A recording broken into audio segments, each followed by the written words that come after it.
All right, so I'm going to give some fighters this year a personal spotlight because I feel like a lot of these fighters do deserve their personal spotlight. Some guys have had some excellent years of 2024, and I want to talk about it. So your first one, as you see on the screen, Keem Buckley, 6-0 at welterweight. Since moving down to welterweight, this man has had nothing but success since moving down to welterweight. He's 4-0 in just 2024 alone. That is absolutely insane. So in 2024, he has beaten Vicente Luque by KO, Nursultan Ruziboev by decision, Stephen Wonderboy Thompson by KO, and Kobe Covington by TKO. Keem Buckley in 2024 stayed active and became a fan favorite. A lot of people are now fans of this guy that I saw that wasn't fans before. He has overcome his hurdle, and he's even let the fans choose what his next fight should be. But these are what my next fight should be, okay? Next fight should be Kamaru Usman. He let the fans choose, and Kamaru did get the best pop. That is good. Now, if not Kamaru Usman, for the sake of me wanting to see how Keem Buckley would do against a style like Kamaru Usman, I would want to see him fight Sean Brady. Now, I wouldn't say Sean Brady is as dangerous as Usman on the feet, but he probably is up there with the ground game. And I would like to see how Keem Buckley would do against someone who isn't old on the ground with that high-level wrestling. Sean Brady would be the perfect opponent for him to prepare for Kamaru Usman. So that's what I'd want to see, if not Kamaru. But his most exciting fight by far is Shavkat Rakhmonov. Listen, Shavkat Rakhmonov does well against short people. Keem Buckley does well against tall people. We saw that against Nursultan Ruziboev. Plus, you cannot be in front of this guy or keep your head on the center line if he's throwing punches. Shavkat Rakhmonov has a problem with keeping his head on the center line. But with Buckley exploding in, Shavkat Rakhmonov is going to be intercepting him with knees like he was doing Jeff Neal every time he tried to go down the center line and be aggressive. It's easily his most exciting fight, and Keem Buckley has had an amazing 2024. What do y'all think about Keem Buckley this year? Another person I want to put in the spotlight for 2024 is Diego Lopez. He's been one of my favorite fighters this year for the single fact that he will start off like a bull. He is 0 to 100 way too freaking fast. Oh, and did I mention that he is just as good on the feet as he is on the ground? Scary proposition for anyone to step in there and go against. His record in the UFC is actually 5-1. I think we really need to start signifying their UFC record so people understand how great they actually are. Because if I told you his record was 26-6, it wouldn't sound as good, would it? People are low vibration these days. Sometimes you gotta ring a bell. Look it up. You'll know what it means. Anyway, Diego Lopez had a massive breakout in 2024, going 3-0. No, right? That's crazy. I mean, he went in there and he starched Sadiq Youssef. Didn't even look close. Then he fought Dan Ige on like super short notice. I forgot what it was, like a day or an hour or something. Like, it was something crazy, but he fought him on very short notice and beat him. And then he went out there and starched Brian Ortega and nearly knocked him out in the first round. I really do feel like that uppercut woke him back up. Anyway, after that 3-fight win streak, he is now number 3 at featherweight, and his next fight should be Ilia Toria, but this guy has been talking about moving up to lightweight, relinquishing the belt and all of that, so it should be Ilia Toria, and it would have been such an interesting match, you know. Diego Lopez starts off fast, Topuria starts off slow. Diego has some power in his hands that Topuria will have to worry about early. I do feel like Diego Lopez could probably knock out Ilia Topuria, if not anybody else. And if in an occasion where Lopez does hurt Topuria, going to the grappling department isn't the smartest idea either, because Diego Lopez is really good down there as well. Such an interesting fight, but it's going to waste. So his next fight should be Topuria, but if Topuria does move up,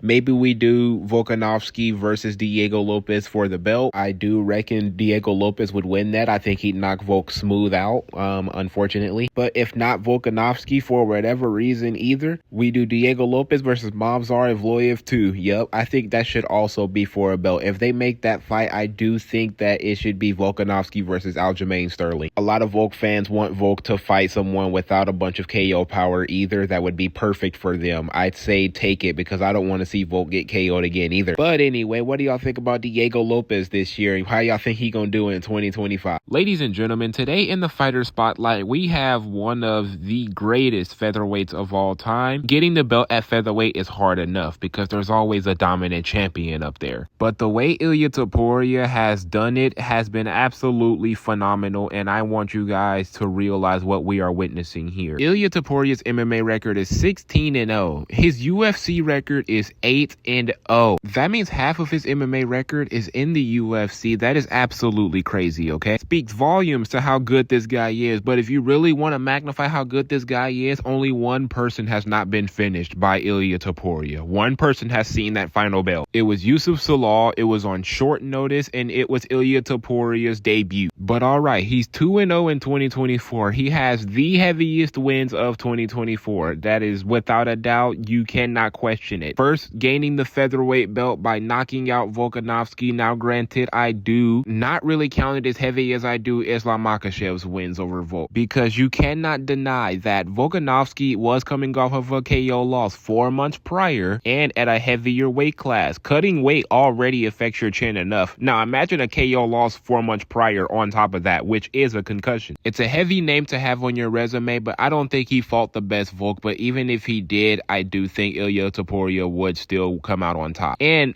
after he beat Volkanovski, he goes on to fight Max Holloway, and he also becomes the first man to knock out Max Holloway. Most people are pretending it's AI. It hurt us that bad. The MMA community felt shockwaves. Even Topuria himself said, why did it have to be Max? Everybody loves Max Holloway, and if you don't, you're probably only doing it for clicks. Now, on to the fight that should be made next. It is Diego Lopez. I do think Topuria should stay at featherweight and defend one more time at least against Diego Lopez. This is the most anticipated featherweight fight right now, because Diego Lopez presents a style to Topuria that we have not seen anybody else present. Ilia Topuria would probably have to watch out for the power, because Diego Lopez can crack. Not only that, but Diego Lopez start fast, whilst Ilia Topuria is known as more of a slow starter. And the grappling department is going to be very competitive, so we don't know what this fight would have looked like if it happened. But I don't think it will happen, so if not Diego Lopez, then we will see Ilia Topuria fight, I'd say, Charles Oliveira. With Islam Makhachev already having a fight book, he's out of the question right now, so I think Charles Oliveira is the best thing to move up and fight. I do think Topuria could win, but this could go either way. Both guys have power, grappling, great stand-up. It would be very competitive.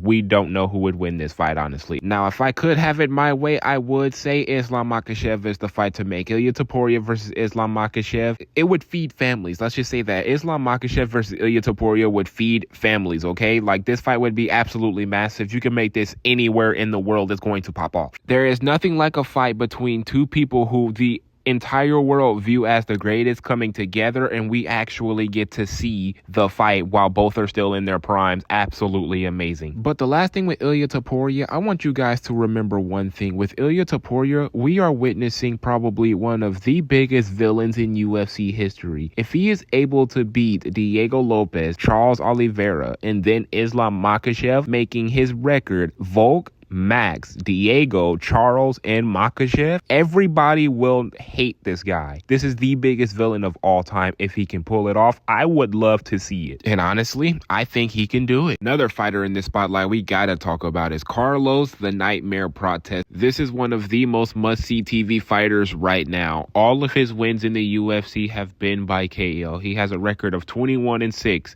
but I told y'all that we need to start I did not just say that. We need to start signifying their UFC record so people understand how good they actually are. He's 4-0 in the UFC, all by knockout. Oh, and did I mention all are in 2024? All were this year. He knocked out Trevin Giles, he knocked out Charles Radke, he knocked out Neil Magny, and most depressing of all, he knocked out Li Jingliang. You know, that brought him up to rank number 13 in the UFC, but man, I don't like any of his next fights, honestly. His next fights all depend on one question: how heartless are you? Because his next fight should be Jeff Neal. Jeff Neal makes a lot of sense that he looked on point in his last fight that didn't even last that long, depressing for him, because that was like one of the only times he actually showed up in shape and ready. But if he is to fight Carlos Protest, he better show up exactly like that if he wants a chance. And I like him the most, even though I don't want to see him lose, because he does have probably the best chance out of one of his later opponents, I will mention. But here's where the heartless part starts.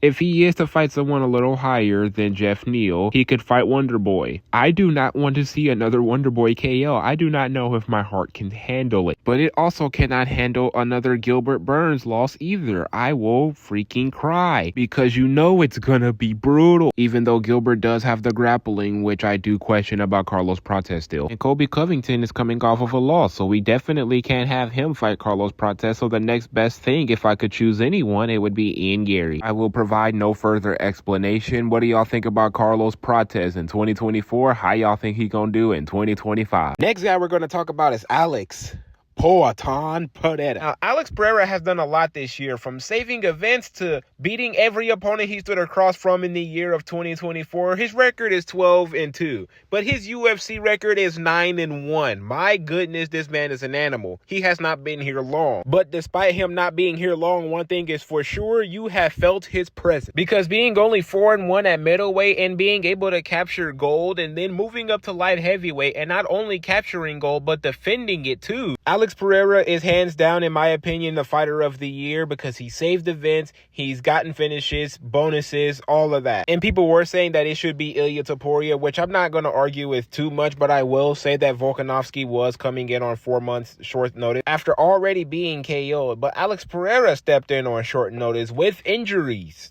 and won. So next, let's move into who he should be fighting next, which we all should be in agreement by now that Magomed Ankalaev should be Alex Pereira's next opponent. There is no arguing with it, which is why I said if not Magomed, then Magomed Ankalaev, because it should be Magomed Ankalaev. There should be no other light heavyweight fight until this fight has been made. But if I absolutely had to, and I didn't have any choice of the sort whatsoever, I would choose Carlos Ulberg. But the fact that I have to go that low in the ranking should let you know everything you need to know. No other fight should be made for Poatan than Magomed Ankalaev. And I think he can win. I've been telling people that Magomed Ankalaev does not have the best fight IQ. I mean, it took the man 3 rounds against Jan Blachowicz to remember that he can wrestle. And yes, his stand-up is good, but if you let a striker get comfortable in the striking department where you aren't the best at, you're going to get knocked out, especially if you're against Poatan Pereira. Anyway, what do y'all think about Alex Pereira in the year of 2024? And who do y'all think his next opponent should be? It should be no doubt on who his next opponent should be.